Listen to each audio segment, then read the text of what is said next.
আসসালামু আলাইকুম দর্শক, কুকিং রেসিপির আজকের আয়োজনে থাকছে চিকেন বার। চলুন রেসিপি দেখে আসি। দিয়ে দিচ্ছি 1 কাপ আটা, আধা চা চামচ ইনস্ট্যান্ট ইস্ট, আধা চা চামচ লবণ এবং 1 চা চামচ চিনি। দিয়ে দিচ্ছি 2 টেবিল চামচ লিকুইড কাউ মিল্ক।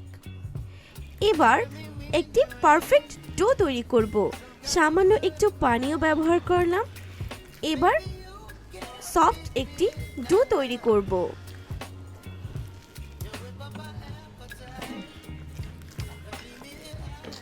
এখন দিয়ে দিচ্ছি সামান্য একটু সয়াবিন তেল। এই তেলটা দিয়ে আরও একটু ডোটাকে মেখে নিতে হবে। ডোটাকে মাখা হয়ে গেলে এবার আমরা 40 মিনিটের জন্য রেস্টে রেখে দিব। এবার চলুন বানগুলো তৈরি করি। আগে থেকে একটি চিকেনের পুর তৈরি করে রেখেছিলাম।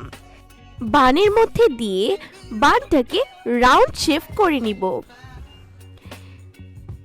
সুন্দর মতো করে একটা গোল শেপ দিয়ে দিলাম।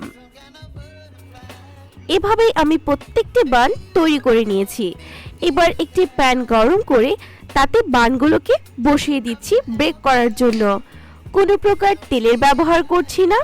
উপর থেকে একটি ডিমের কুসুম ব্রাশের সাহায্যে লাগিয়ে দিতে হবে। আমি কাঁটা চামচের সাহায্যে দিচ্ছি।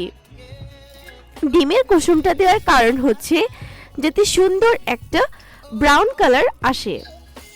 একটু একটু করে তেল ব্রাশ করে এটাকে আমি 15 মিনিটের মতো বেক করেছি। এটা কিন্তু পারফেক্টলি কুক হয়ে গিয়েছে। প্রিয় ভিউয়ার্স, ভিডিও ভালো লাগলে চ্যানেল সাবস্ক্রাইব করবেন এবং নিজের ফ্রেন্ডস এন্ড ফ্যামিলির সাথে এনজয় করবেন। আজকের মতো বিদায় নিচ্ছি। আবার দেখা হবে অনলাইনে নতুন কোনো রেসিপির সঙ্গে।